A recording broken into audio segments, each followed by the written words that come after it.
ঘাস খেয়ে হলেও অস্ত্র বানাতে হবে। আমরা সামান্য একটা ব্লেড তৈরি করতে পারতেছি না। আপনি বলবেন অস্ত্র বানাবো, অস্ত্র বানাবেন কি দিয়ে? টাকা লাগবে না, সম্পদ লাগবে না।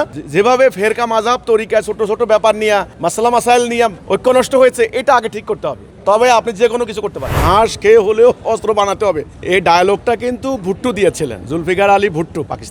পাকিস্তানের ভুট্টো যখন দেখলেন 71 সালে যখন যুদ্ধ হলো, এটা পর্যায়ে ভারত যখন যুদ্ধে ঢুকলো, তখন কিন্তু তারা জাতিসংঘে গেলেন জরুরি ভিত্তিতে যুদ্ধবিরতি। যাই দেখলেন যে জাতিসংঘের যুদ্ধে জাতিসংঘের নিরাপত্তা পরিষদে তালা দেওয়া, কার কাছে যে প্রস্তাব দিবেন, তখন বুঝতে পারছেন যে পশ্চিমারা কতখানি বেইমানি করতে পারে। তখন ওখান থেকে ফিরে এসে কিন্তু ওনারা বলেছেন যে ভারতের মোকাবেলা করার জন্য আমরা প্রয়োজনে ঘাস খেয়ে হলেও অ্যাটম বোম বানাবো। তো এখন এই যে আপনি বলছেন যে ঘাস খেয়ে হলেও অস্ত্র বানাবেন, অস্ত্র বানাবেনটা কি দিয়ে? প্রযুক্তি কোথায় গেছে আমাদের কোনো ধারণার মধ্যেও নাই। অস্ত্র যে বানাবেন, আপনার কাছে যে সর্বাধুনিক প্রযুক্তি, দেখেন হেভি ইন্ডাস্ট্রি কিন্তু আমরা এখন পর্যন্ত পারি নাই।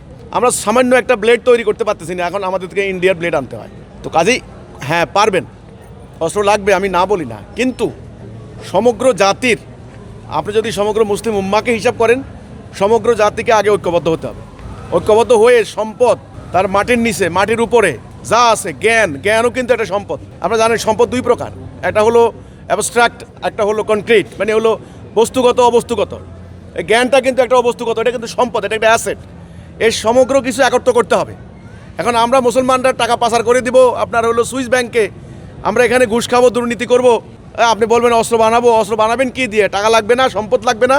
এজন্যে ভাই এসব কথা না, আগে যদি পারেন জাতিটাকে ঐক্যবদ্ধ করেন। এই ঐক্যবদ্ধ করার কথাই আমি বলে যাচ্ছি।